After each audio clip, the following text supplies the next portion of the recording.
يا مرحبا، هلا وغلا فيكم. كيف حالكم؟ ان شاء الله تكونوا بخير. رجعت لكم اليوم بوصفة دجاج، بوصفة سهلة ومكسيكية بنفس الوقت. هاي على الطريقة المكسيكية، ورح نعمل سوا اليوم وصفة الدجاج المكسيكي على طريقتي، طريقة سهلة وسريعة. ويلا نبدأ بالتحضير. عندي هون شوي من الزيت النباتي، رح اضيف عليه شوي. عندي هون شوي من الزيت النباتي، رح اضيف عليه صدر الدجاج المقطع والمتبل.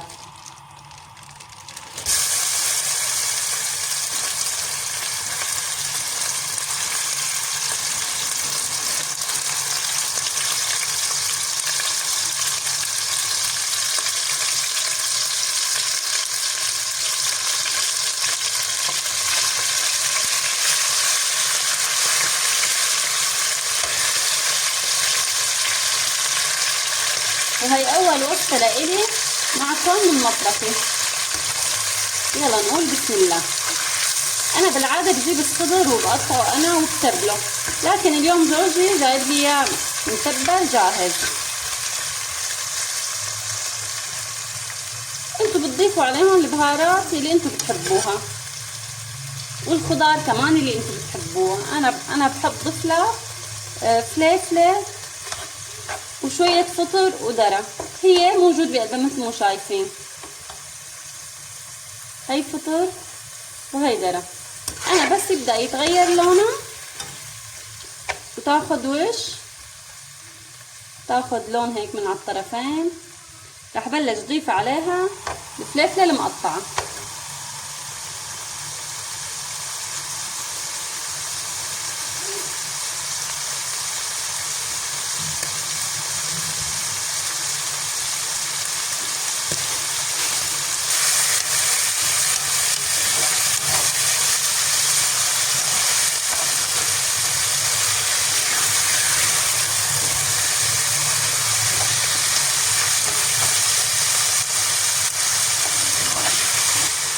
هلا بيضيف عليها حبة فليفلة مقطعة شرائح بهذا الشكل.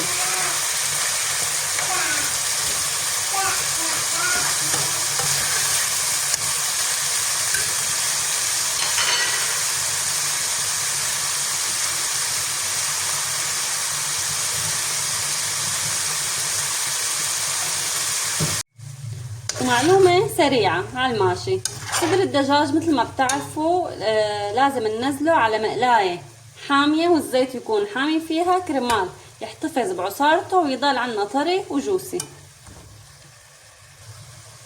هلا بدي نزل عليهم حبة من البندورة مقطعة بشكل ناعم.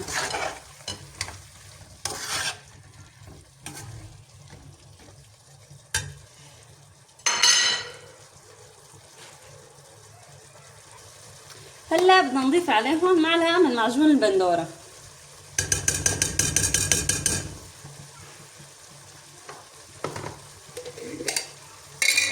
ومعلقة من معجون الفليفلة. يمكن في عالم ما بتتقبل معجون الفليفلة او البندورة مع الدجاج، لكن جربوها ما بتندموا.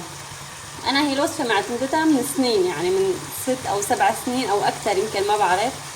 يعني لازم اعملها بالشهر مرة على الاقل. كثير زوجي واولادي بحبوها ومنفضلها، يعني وقت اللي بنكون هيك محتارين شو بدنا نطبخ بنقول ما لنا غير الدجاج المكسيكي المطفى بحمض وثوم. هلا بنعمل له تطفايه مرتبه يطلع غير شكل. وهلا لتطفايه الحمض والثوم عندي هون عصير ليمونتين كاملين، راح اضيف عليهم 5 أو 6 اسنان من الثوم، راح ابرشهم برش ونحطهم عليهم بهالشكل هذا.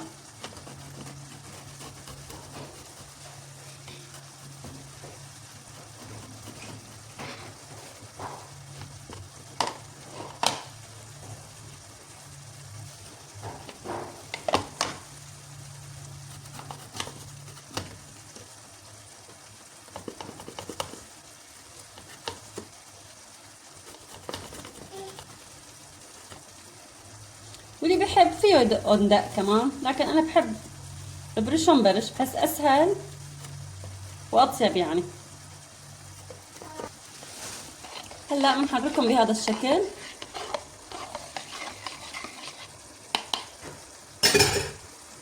ونضيفهم عليهم. بسم الله الرحمن الرحيم.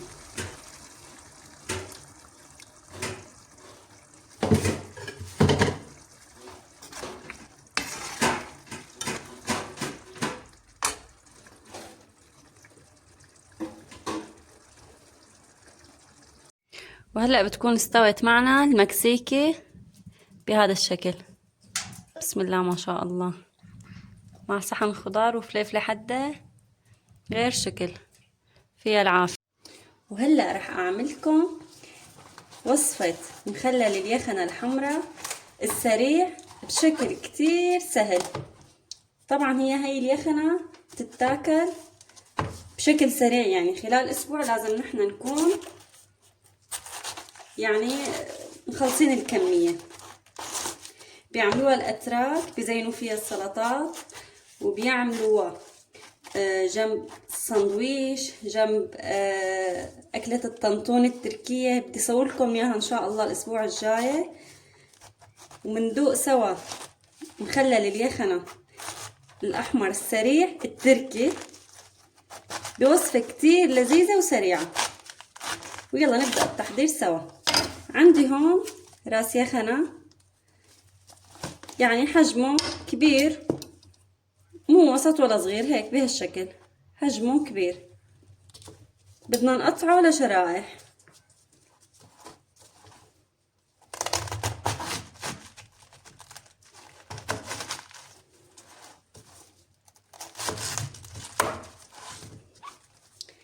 مثل ما شايفين بهالشكل هذا.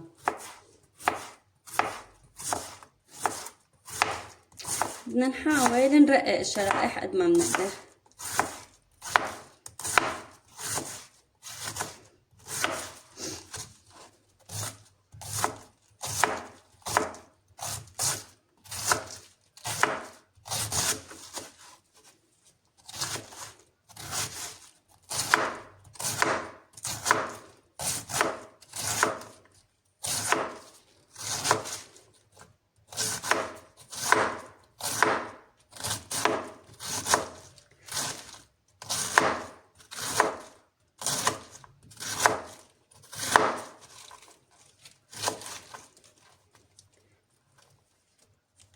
مخلل اليخنة الأحمر من المخللات المفضلة عندي، جربوها وعطوني رأيكم. هي وصفة كتير سريعة، خلال 3 أيام بتكون جاهزة، أو ممكن ثاني يوم على حسب الخل، على حسب الملح اللي نحن حطيناه. هن الأتراك وقت اللي بيعملوها بالشتوية بيستعملوا مية المخلل اللي بتكون هي موجودة عندهم من قبل. يعني إذا أنتم كابسين مثلا مخلل خيار، مخلل جزر، يخنة، هي المي المخلخلة فينا نستعملها لهون. لكن أنا اليوم راح أحضر لكم إياها على أصولها إن شاء الله.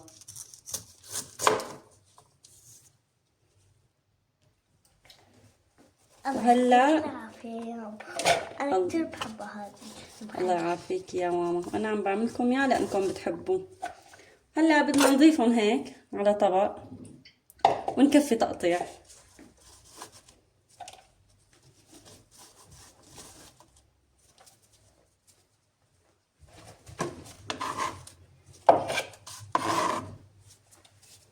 هلا بنكفي الكمية وبنرجع لكم.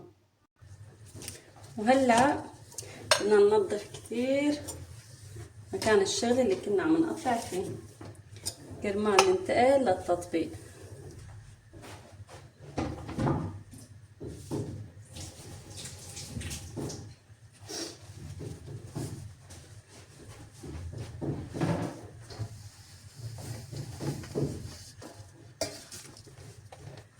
وهيك انتهينا من التقطيع. رح انقلهم على هي الصينية لانه بسم الله ما شاء الله طلعت كمية كتير كبيرة ومرتبة، فما رح توسع بهذا الطبق اللي عم نشتغل فيه.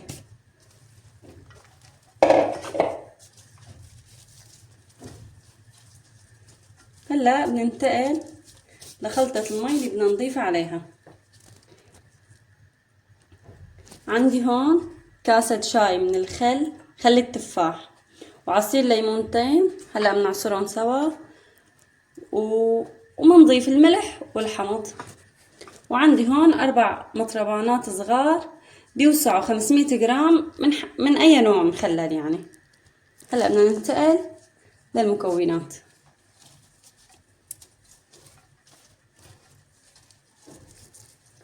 بدنا نحاول هيك نفرفطهم قد ما بنقدر. هلا بدنا نضيف الخل. بسم الله الرحمن الرحيم. انا حاسه انه هن بيتحملوا كاسه ونص من خل التفاح، فراح اضيف نص كاسه ثانيه لانه ما شاء الله راس اليخنه كبير طلع هيك بهالشكل هذا.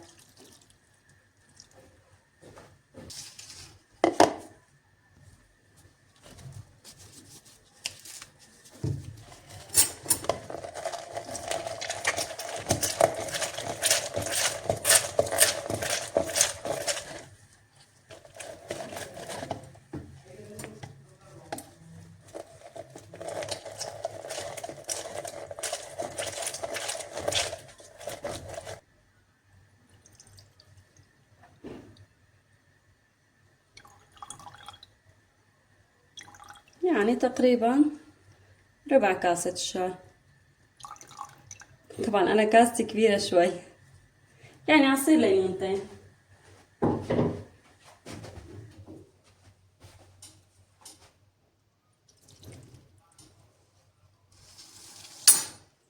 حطيت هون الليمونات. هلا بدي اضيف معلقة صغيرة من حمض الليمون او ملح الليمون، انتو شو بتقولوا له.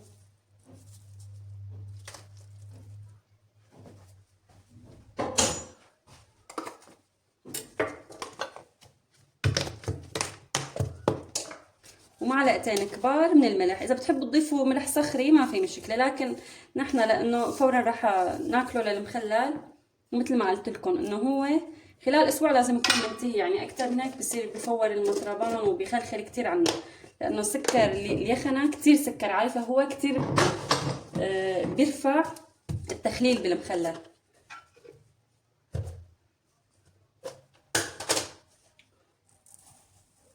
وكمان نص معلقه من السكر.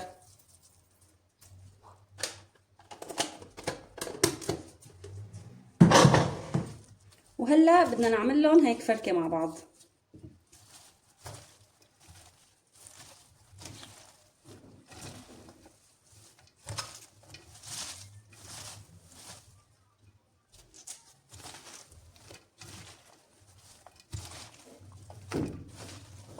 الوانه وريحته سبحان الله بتشرح القلب.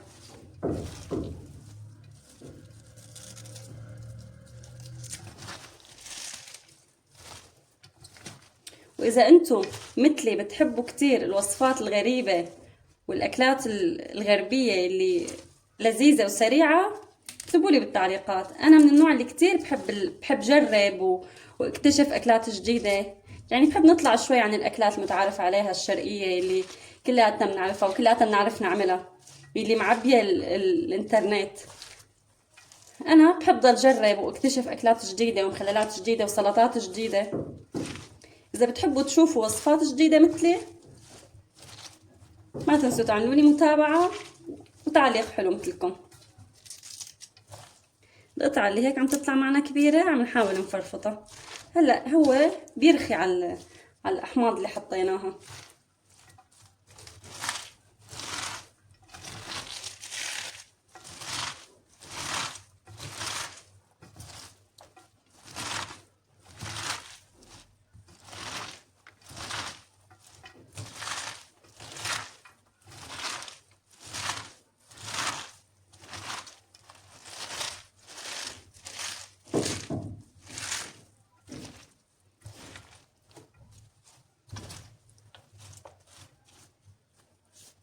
هلا بدنا نعبيهم بالمطربانات.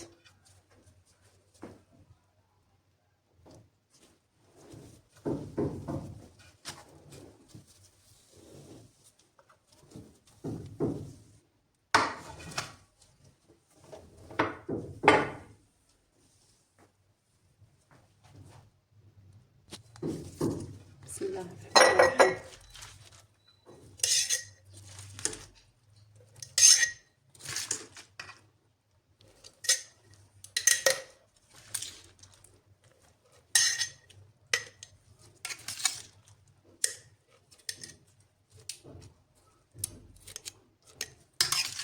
شايفين اللون مثلي؟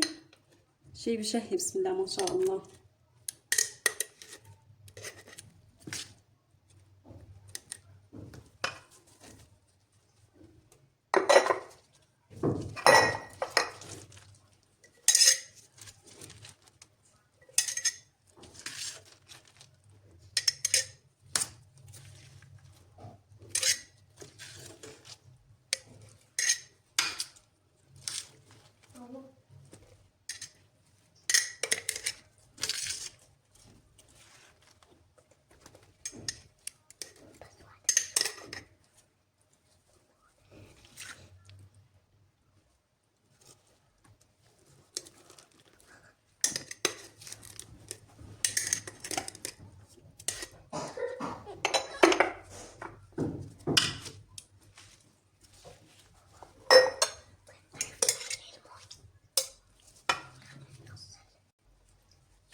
وهلا بدي اضيف عليهم مي مغليه ومعقمه منيح وتكون دافيه، يعني ما بدي اياها تكون بارده، انا تكون دافيه بدي اياها. راح اضيف على كل قطرميز نصه فقط.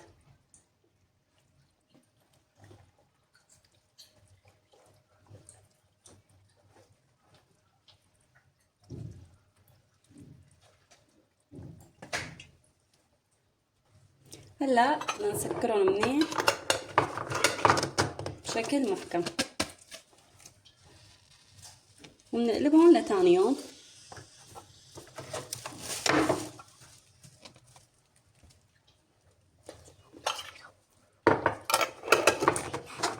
ثاني يوم فورا فيكم تفتحوهم وتذوقوهم. وهيك صار جاهز عندنا المخلل اليخنة السريع، جاهز للسلطات، لبجنب الساندويش، كيف بتحبوا انتو فيكم تقدموه او تاكلوه. وصحة والف هنا.